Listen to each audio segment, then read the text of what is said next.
राष्ट्रदूत, क्रांतीसूर्य महात्मा ज्योतिबा फुले, स्त्री चळवळीच्या प्रणेत्या क्रांतीज्योती सावित्रीबाई फुले, आरक्षणाचे जनक राजर्षी शाहू महाराज, बहुजनांचे राजे शिवाजी महाराज, राजमाता जिजाऊ, क्रांतीज्योती सावित्रीबाई फुले, रमाई, डॉक्टर बाबासाहेब आंबेडकर या तमाम महापुरुषांच्या पावन स्मृतीला माझे विनम्र अभिवादन। आजच्या या विचारपीठाचे आयोजक आदरणीय तायवाडे सर, उपस्थित मंचावरील सर्व सन्माननीय पाहुणेगण, उपस्थित सर्व पदाधिकारीगण, सर्व संघटनांचे पदाधिकारी, अध्यक्ष महोदय आणि उपस्थित माझ्या बंधू आणि भगिनींनो, अत्यंत उत्साहाच्या वातावरणात दिवसभर हे मंडल दिनी महाअधिवेशन गाजलंय म्हणायला हरकत नाही। आजच्या या शुभ प्रसंगी आज जसा मंडल दिन आहे तशी ही आपली नागपंचमी आहे। मी आदरणीय तायवाडे सरांना या शुभ मुहूर्ताविषयी धन्यवाद देईल की हा जो मुहूर्त त्यांनी शोधून काढला हा ऐतिहासिक मुहूर्त आहे। राजे हो, या देशाला जी नागवंशीयांची एक वेगळ्या प्रकारची संस्कृती लाभलेली आहे। आपण इथे बसलेली ही सगळी तमाम जनता नागवंशीय आहोत। ज्या नागांची आज तुम्ही पूजा केलीत, 5 नाग भिंतीवर काढून पूजा केलीत, ती नागपंचमी ही नागराजांची पंचमी आहे। हा नागराजांच्या कार्याचा उत्सव आहे। ज्या काश्मीरमध्ये अनंत नाग नावाचं जे गाव आहे प्रसिद्ध, तिथले अनंत राजे होते। मानस सरोवराचे वासुकी राजे होते। त्यानंतर तक्षशिलातले तक्षक होते। ऐरावतचा एक राजा आणि करिकीटक असे 5 राजे होते। त्या 5ही राजांच्या उत्सवाचा आनंद उत्सव आणि त्यांच्या कार्याची परंपरा एका पिढीतून दुसऱ्या पिढीत संक्रमित होण्यासाठी ही नागपंचमी आमच्या देशभरात उत्साहाने साजरी केल्या जात होती। शेतकऱ्यांचा सण म्हणून हा सण देशाने स्वीकारला नाही, तर नाग लोकांच्या संस्कृतीत मोठ्या झालेल्या राजांच्या कर्तृत्वाच्या इतिहासाची परंपरा आपल्या पिढ्यानपिढ्या मिळावी त्यासाठी हा सण साजरा केला जातो। पण मात्र इथल्या यज्ञधर्मीय लोकांनी जे यज्ञाची परंपरा जोपासतात त्यांनी आपल्या लेखनातून ही नागपंचमी, सर्पाची पूजा, नागाची पूजा आपल्या पुढे ठेवली। राजे हो, आपण आपल्या या नागपंचमीचं महत्त्व विसरलो आणि सर्पाची तेवढी पूजा करत राहिलो। त्याचा परिणाम असा झाला की आज आमच्या महिलांच्या चर्चासत्राला महिला अनुपस्थित आहे। कारण करंज्या वडे करून राहिल्या। तुम्ही सगळी मंडळी इकडे जाऊन आपण चांगलं सुग्रास भोजन कराल, त्या कामात बिझी आहे। आणि दुसऱ्या नागपंचमीचा नुकसान आपल्याला असं झालं, युगानुयुगे वर्षानुवर्ष आम्ही ही अस्तिना खालच्या नागाची पूजा करत राहिलो आणि म्हणून या देशात पेशवाही निर्माण झाली। हेही तेवढंच खरं आहे। मी विषयांतर करणार नाही, मी माझ्याच विषयावर बोलील। सामाजिक परिवर्तनाच्या चळवळीत महिलांचं योगदान असा सरसकट विषय आहे। विषय लय भारी आहे, लय मोठा आहे। त्याला हात घालणं म्हणजे साधी सुधी गोष्ट नाही। ऐकणाऱ्याची ही मानसिकता पाहिजे आणि सांगणाऱ्याची ही पाहिजे। तुम्ही तनमनाने थकलेले आहात यात दुमत नाही, तरीही नाईलाज आहे। साऱ्या गोष्टीचा विचार करून मी माझं मत थोडक्यात स्पष्ट करेन। जेही मांडेन ते मी माझं मत मांडेन, ते तुम्हाला पटेल वा न पटेल यावर जबरदस्ती नाही, पण या प्रसंगी या विषयाला धरून मी माझं मत मांडेन। बांधवांनो, ओबीसीच्या सर्व तमाम विकासांवर किंवा विविध आरक्षणासारख्या अनेक मुद्द्यांवर अनेक भाष्य झालीत। पूर्णच अधिवेशन बघताना, जवळून दुरून बघताना एक वेगळ्या प्रकारची अनुभूती मला होत होती की अजूनही या देशातलं पेशवाईचं सरकार आम्ही किती भयाड आहोत याची चाचपणी तर करत नाही ना, हा प्रश्न माझ्या मनाला वारंवार बोचत होता। आम्ही ओबीसीच्या महिला तर त्या साऱ्या विकासाच्या कोसो दूर आहोत। आम्हाला ना समाजकारणाशी देणघेण, ना अर्थकारणाशी देणघेण, ना राजकारणाशी देणघेण, ना सांस्कृतिकपणाशी देणघेण, नाही आम्हाला शैक्षणिक क्षेत्राशी देणघेण। आमचं एकच आहे, नवरा परमेश्वर आणि घरातला देव हा आमचा दुसरा परमेश्वर। दोनच लोकांची पूजा करून आपलं आयुष्य व्यतीत करणं हा आम्हा ओबीसी स्त्रियांना विरासतेत मिळालेली इस्टेट. बाकी आमच्याजवळ कुठलीच इस्टेट नाही. आम्ही आजही मानसिक गुलाम आहो, नव्हे शारीरिक गुलाम आहो. वैचारिक गुलाम तर आम्हाला विचाराशी देणं घेणंच नाही. विचार कशाशी खातात हे आम्हाला माहीतच नाही. माझ्यासारख्या 2-4 स्त्रिया जर पुढे येऊन अशा जर बोलत असतील तर मात्र माझ्यासारख्या स्त्रीच्या मुलाला मुलगी देताना लोक विचार करतात, नवरा कुणबी असेल पण बाई बुद्धच आहे. नवरा कुणबी असेल पण बाई बुद्धच आहे. हा माझा प्रत्यक्ष अनुभव आहे. लग्न झालेल्यानंतर सून मला सांगते, आई अनेक लोकांनी मला सांगितलं की तुझा सासरा कुणबी राहू शकतो, पण बाई तुझी सासू 100% बुद्ध आहे. लग्नाच्या आधी जाऊन बघ तिच्या घरात देव आहेत का. ही मानसिकता ओबीसीतल्या समाजातल्या स्त्रियांची आहे, नव्हे पुरुषांची सुद्धा आहे.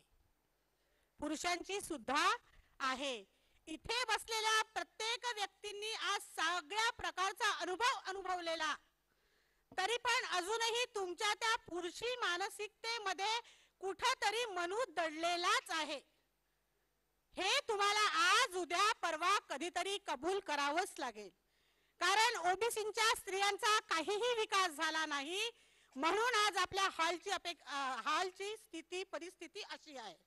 कारण कुठल्याही समाजाच्या विकासाचं मूल्यांकन करायचं असेल, कुठल्याही राज्य किंवा देशाच्या विकासाचं मूल्यांकन करायचं असेल तर त्या देशातल्या स्त्रियांच्या स्थितीवरून त्या समाजाचा, देशाचा किंवा राज्याचा विकास किती झाला आहे हे ठरवता येते. भारत हे एक मुर्दार राष्ट्र आहे की त्या देशात आजही स्त्रियांवर बलात्कार होतात. इकडे सांगताना आम्हाला सांगतात गाय ही माता आहे.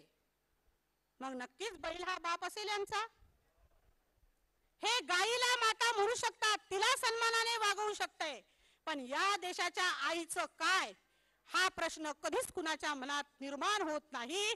गायीपेक्षाही निपट्टर वागणूक या देशातल्या तमाम स्त्रियांची असेल तर या देशातल्या स्त्रियांनी, या देशातल्या पुरुष धार्जिनी मनुवादी संस्कृतीची जोपासना का करायची याचा 100% विचार या देशातल्या स्त्रिया कधी करतील जर त्या शिकलेल्या आहेत असं स्वतःला मानत असतील. मी PhD आहे, मी ग्रॅज्युएट आहे, मी पोस्ट ग्रॅज्युएट आहे, मी 10वी-12वी आहे असं जर त्या स्वतःला मानत असतील तर माझ्यामध्ये ह्या स्त्रिया शिक्षितच नाही असा माझा जाहीर आरोप आहे.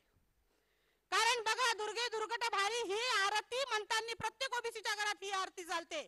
माझं घर सोडून मी आरत्या म्हणणं बंद केलं 1988 पासून. दुर्गे दुर्गट भारी ही आरती म्हणत असताना शेवटच्या कडव्यात आहे रामदास अंतरी. अरे रामदास अंतरी कुठून आला? कोण हा रामदास? कधीतरी ओबीसीच्या बायकांनी हा आरती म्हणताना विचार केला का? अहो रामदास अंतरी म्हणजे तोच तो जो शिवाजी महाराजांचा गुरु नसून घातक माणूस होता. तोच तो रामदास अंतरी सावधान म्हटल्याच्या नंतर मंडपातून पळाला बाईला सोडून. का पुसता त्या रामदासाला तुम्ही आरतीच्या माध्यमातून?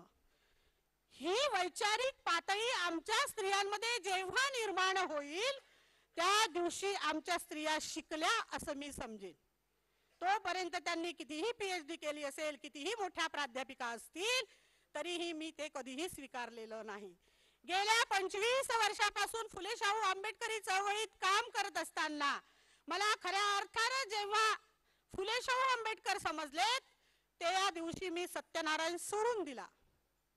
त्या दिवशी मी सत्यनारायण सोडून दिला. 25 वर्षात माझ्या घरात सत्यनारायण घातला गेला नाही.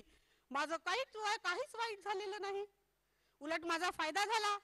फुले शाहू आंबेडकरी विचाराचं वातावरण माझ्या घरात असल्यामुळे माझ्या घरातले 3ही माणसं दारू पित नाही. माझ्यासाठी खूप मोठी आनंदाची गोष्ट आहे. माझ्या घरातले 3ही माणसं जुगार खेळत नाही, एक पत्नी व्रत पाळतात. मग हे असं सगळं असताना आम्ही शिक्षणाचा उपयोग कशासाठी करतो? आम्ही आमच्या उत्थानासाठी करत असू तर आमच्या समाजातल्या स्त्रिया खऱ्या अर्थानं काय शिकल्या? तर आजही त्या सत्यनारायणाचं व्रत घालतात. वारंवार तीच कलावती, तेच बुडणारं जहाज, तोच सत्यनारायण, आणि तेच जहाज वर येते. राजे हो, महाडच्या पुरात वाहून गेलेल्या 2 बसेससाठी घाला की सत्यनारायण. 44 माणसं वर येतील. हवं तर पूजेला देवेंद्र फडणवीसाला बसवा. माझं काही मत नाही. गडकरींना मंत्र म्हणायला लावा, माझा काहीही आक्षेप नसणार त्यावर. कुठंतरी हा विचार आम्ही सद्विवेक बुद्धीनं केला पाहिजे. हा निव्वळ स्त्रियांनी विचार करायचा नाही, पुरुषांनीही करायचा आहे. तुम्ही एक स्त्री, आई, मुलगी, बहीण अनेक नाते निभवते, एक पुरुषही तीच नाते निभवतोय.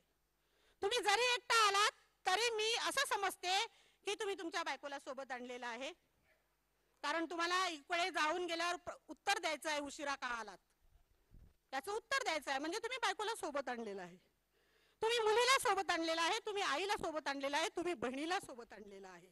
मग 4 स्त्रिया जर तुमच्या जवळ असतील तर आता इथे झालेल्या मंथनाचा, चर्चेचा विषय त्यांच्यापर्यंत पोहोचवणं अत्यंत गरजेचं आहे. शैक्षणिक दृष्ट्या आमचा काहीही उपयोग या समाजाला होत नाही, स्वतःलाही होत नाही. आमच्या देशातली ओबीसी स्त्री ही आर्थिक दृष्ट्या दुर्बल आहे असं आमचं मत आहे. शहरात राहणाऱ्या काहीच स्त्रिया कमवत्या आहेत. अनेक स्त्रिया नवऱ्याच्या मानगुटीवर पाय देऊन घरातच खातात, मस्त मज्जा करतात आणि वरून तुमच्यावर शिरजोड होतात. मी म्हणन तसंच यंदाच्या राखीला तुझ्या बहिणीला किती रुपयाची साडी घालायची हे फायनान्स मिनिस्टर ठरवत नाही, हे गृहमंत्री ठरवते. किंबहुना ती आल्यानंतर कुठला पाहुणचार बनवेल हेही गृहमंत्री ठरवते. पण ज्या अशिक्षित आयांना तुम्ही नाव कुठे ठेवता, ज्या ग्रामीण भागातल्या महिला तिथली शेती सांभाळतात, ह्या आमच्या तमाम ओबीसीच्या महिलांच्या भरोशावर या देशाची शेती केल्या जाते, हे तेवढंच निर्विवाद सत्य आहे. 100 रुपये मजुरी जरी कमवत असतील तरीही त्या आर्थिकदृष्ट्या सबळ आहेत. शहरातल्या स्त्रियांनी कमीत कमी ना शेतीत काम करत, ना 4 घरची कामं करत, कुठल्या ऑफिसमध्ये जात, पण रिकामं राहण्यापेक्षा समाज जागृतीचं काम करणं अत्यंत गरजेचं आहे. तरच तुम्ही समाजहून फेडलं असं होईल. आता सोडून द्या त्या पोथ्यांनी काहीही भलं होणार नाही. फडणवीसाची बायको, गडकरीची बायको मत मागायला मैदानात गेली म्हणून त्यांचे नवरे मंत्री झालेत. तुम्ही तुमच्या नवऱ्यांसाठी कधी मंत्री बनवायला आणि कधी मत मागायला रस्त्यावर येणार आहे याचं नियोजन करा. आम्ही काय वारंवार मागणार व्हावं? सकाळपासून मी ऐकते, आम्हाला हे दिल्या पाहिजे, आम्हाला ते दिल्या पाहिजे. हे आम्हाला काहीच नको, आम्ही भिकारी नाही. भीक मागून मिळत असते, स्वाभिमान मागून मिळत नाही. आम्हाला प्रशासनातला वाटा पाहिजे. हे मुर्दार हरामखोर चोर जर आम्हाला सहजरित्या आमचा वाटा देत नसतील तर मग मात्र आम्ही फुले शाहू आंबेडकर आणि अधिक कांशीराम नावाचं हत्यार घेऊन रोडवर येऊ आणि मग त्यांचे मुर्दे असे पाडू की यांच्या रिठावर दिवा लावायला एकही उच्चवर्णीय शिल्लक राहणार नाही, आणि तर त्या देशातली खरी क्रांती होईल. हे तेवढंच खरं आहे. याच्यासाठी महिलांचा सक्रिय सहभाग अत्यंत महत्वाचा आहे. कारण आमचे पुरुष म्हणतात की आमच्या स्त्रियांची रूपं 8 आहेत. आमच्या स्त्रियांची रूपं 8 आहेत. ती महाकाली आहे, ती सरस्वती आहे, ती लक्ष्मी आहे. 8 तुमची रूपं आहेत तरीही तुमची मुलं दारू का पितात? हा विचार कधी केला का? तुमची 8 रूपं आहे तरीही तुमच्यावर बलात्कार का होतो?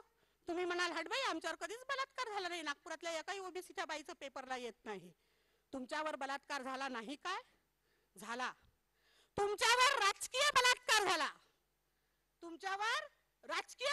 झाला. वारंवार तुम्हाला मिसगाईड करून एक केशरी किंवा लाल पिवळ्या कलरची साडी देऊन किंवा तुम्हाला चिवडा चारून किंवा बचत गटाला पैसे देऊन तुमच्या पासून जे मत विकत घेतल्या जाते, हा तुमच्यावर बलात्कार नाही का?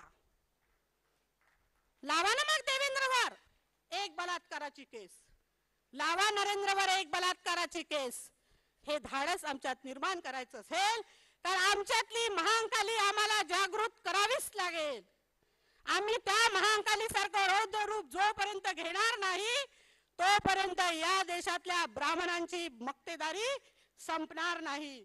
निव्वळ शिव्या देऊन त्यांच्यातल्या उचापत्या शोधून किंवा वारंवार त्यांना तेच नालायक आहेत तेच नालायक आहेत असं म्हणून चालणार नाही.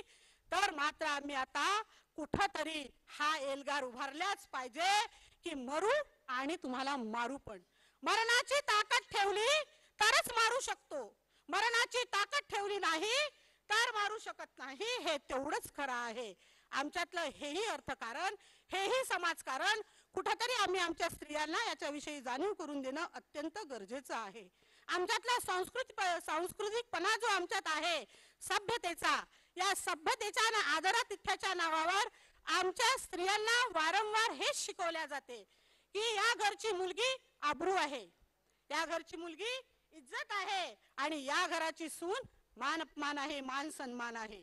भगिनींनो, आम्ही युगानुयुगे आम्ही आमच्या बापाची आबरू कायम राखली आहे. युगानुयुगे आम्ही आमच्या सासू सासऱ्यांची आबरू कायम राखलेली आहे. तरीही या देशाची व्यवस्था सांगते आमच्या पुरुषांना की बाई ही वाहन आहे आणि वाहन डोक्यावर घेतल्या जात नाही, ती पायातच ठेवावी लागते. आणि आमची मनुस्मृतीने भरकटलेली माणसं हे तथ्य स्वीकारतात. पोराचं लग्न जोडायला जात असताना किंवा मुलीचं लग्न जोडायला जात असताना त्या आईला आजही व्हॅल्यू नाही, त्या आईला आजही व्हॅल्यू नाही. घरच्या आईला व्हॅल्यू न देणं म्हणजेच मनुवाद जोपासणं हे तेवढंच खरं आहे. तेही तो निर्णय घेताना माझी मुलगी मी डोळ्यात ढकलत आहे की माझ्या पोरासाठी मी कुठली अवदसा उचलून आणते आहे. हा अधिकार त्या आईला पाहिजेच, हा अधिकार त्या आईला पाहिजेच.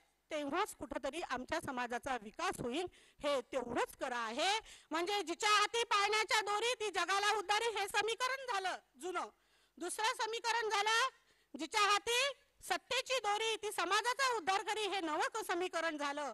वारंवार समीकरण बदलत जातात, पण अजूनही ओबीसीच्या स्त्रियांची सामाजिक, आर्थिक, शैक्षणिक, राजकीय, सांस्कृतिक कुठलीच परिस्थिती बदललेली नाही. हे तेवढंच खरं आहे. संस्काराच्या नावावर आम्हाला जे बंदिस्त केल्या जात आहे, देवधर्म आणि पूजा याच्यात पिढ्यानपिढ्या एका पिढीतून दुसऱ्या पिढीत संक्रमण करत असताना आम्हाला त्यात अडकवून ठेवल्या गेलेला आहे. हे तेवढंच खरं आहे. पण आता राजे हो, प्रत्येक घरातल्या स्त्रिया शिकलेल्या आहेत, प्रत्येक घरातल्या स्त्रिया शिकलेल्या आहेत. फक्त त्यांच्यातलं थोडंसं अज्ञान दूर करून त्यांना तिसरा डोळा उघडून द्यायची तुमची गरज आहे. एक स्त्री जर उद्धरली तर ती जर जागृत झाली तर ती स्वतःहून जागृत होईलच असं नाही.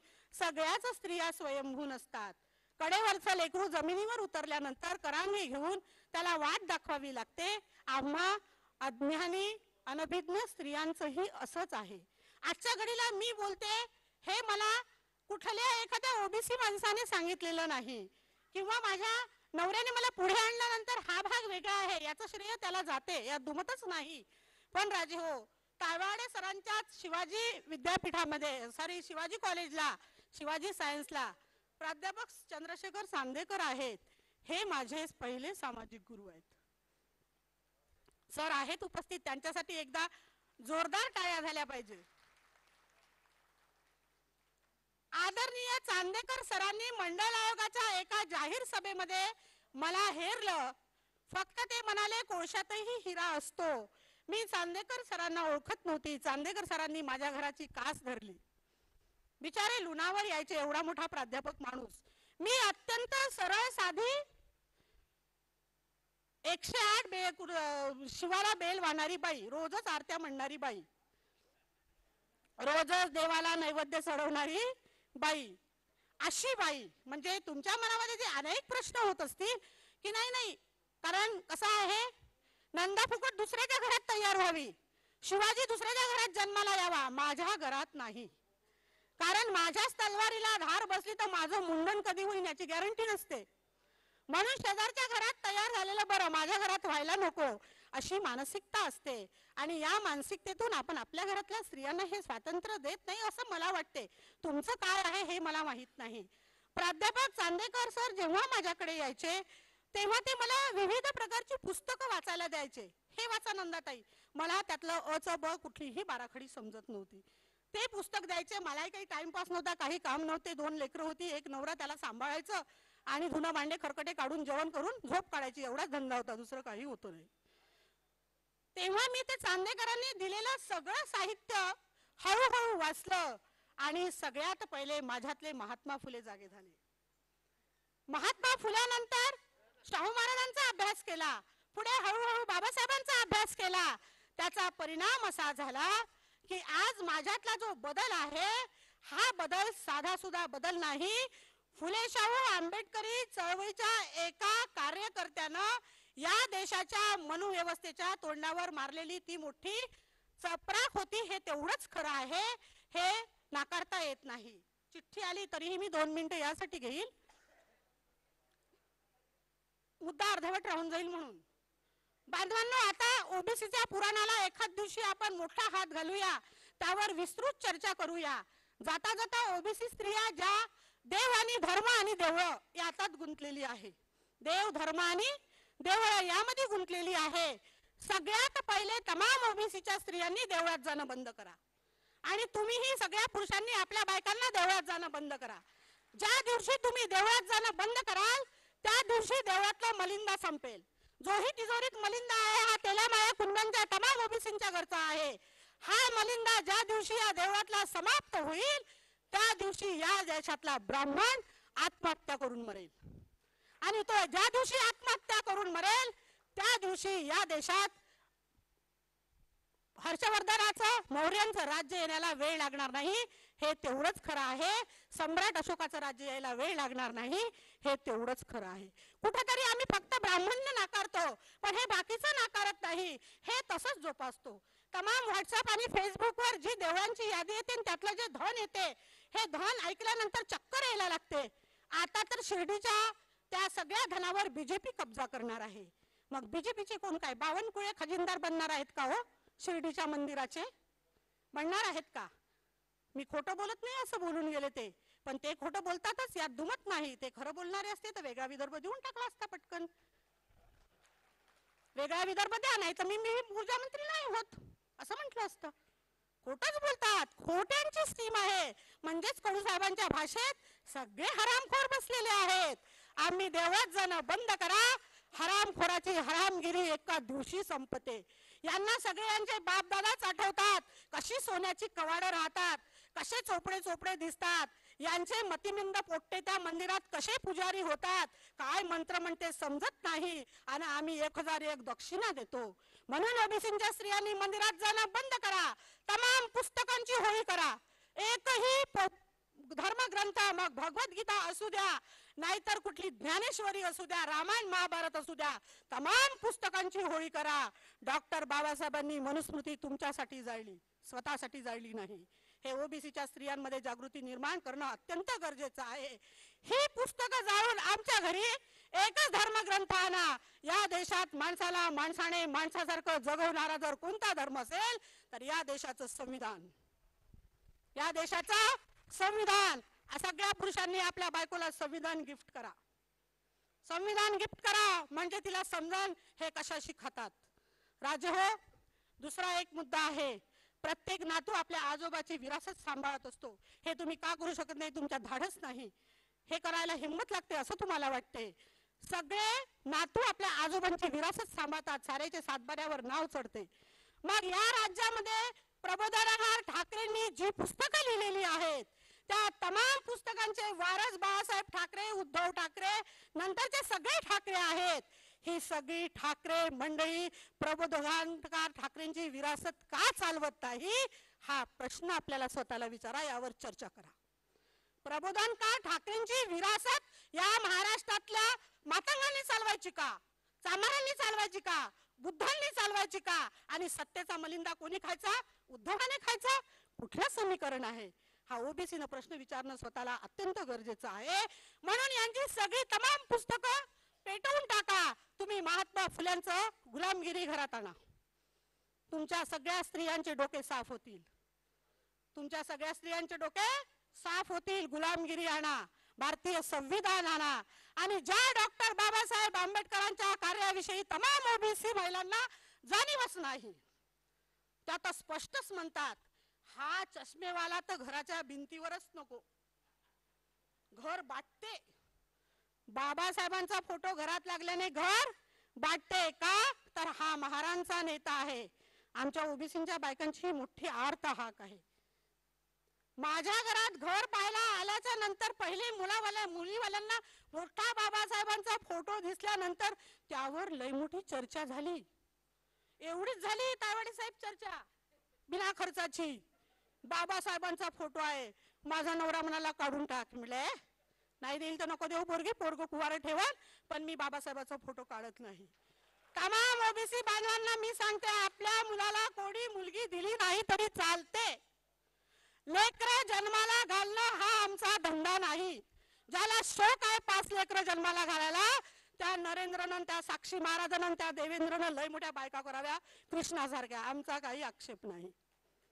या देशाची समाज व्यवस्था उलथून पाडण्यासाठी आमच्या सुना आणि मुलींनी लेकर जन्माला घातली नाही तरी चालते. त्या कलेक्टर, कमिशनर, मंत्री, आमदार, खासदार बनलेच पाहिजे. हे टार्गेट आम्ही ओबीसींनी ठेवायला पाहिजे. तेव्हाच आमच्या समाजात समाज परिवर्तन होईल. हे तेवढंच खरं आहे. तमाम ओबीसीच्या महिलांनी तीर्थक्षेत्रही बदलवा आपली.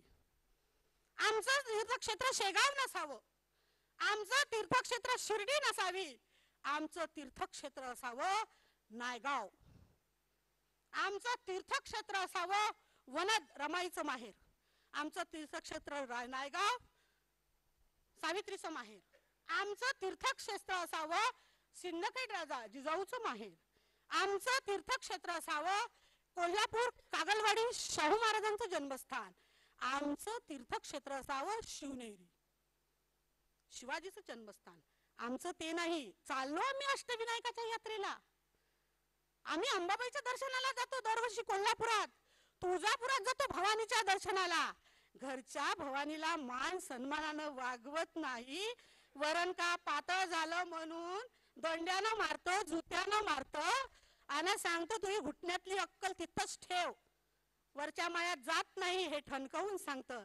आणि कशाला नवरात्राचा उपास करतो रे दादा, कशाला त्या अंबाबाईला पुजतो?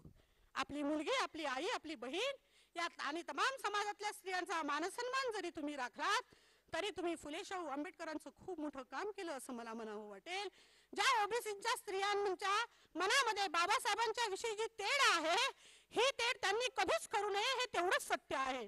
डॉक्टर बाबासाहेब आंबेडकरांनी 340व्या कलमेवर भाष्य करत असताना, ती कलम प्रेझेंट करत असताना जो कायदे मंत्री पदाचा राजीनामा दिला आहे, तो एका मंडळासाठी किंवा ओबीसीच्या आरक्षणासाठी नाही दिला, तर स्त्रियांच्या हिंदू कोड बिलासाठीही दिला आहे. हे तेवढंच खरं आहे.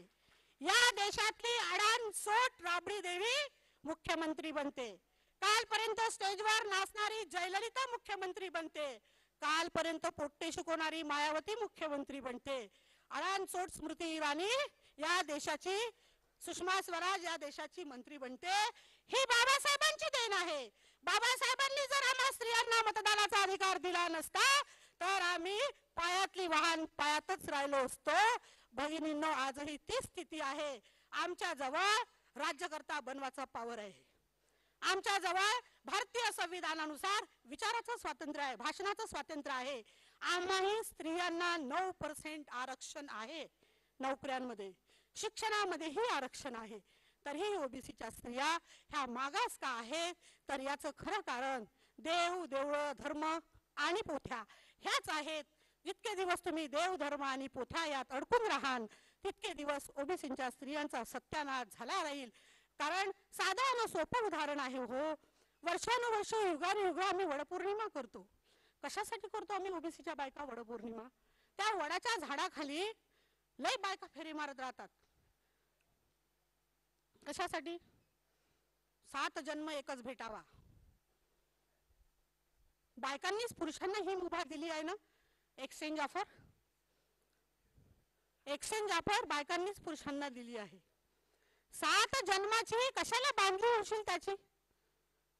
तो तुला दारू पिऊन मारत असेल तरी कशाला वट सावित्रीचं व्रत करतेस? लग्नाची असूनही बाहेरची फिरवत असेल, कशाला व्रत करतेस त्या वडपौर्णिमेचं? रोज दारू पिऊन तुला संध्याकाळी मारते, जुगार खेळते, तरीही तू वडपौर्णिमेचं व्रत करतेस. कशासाठी?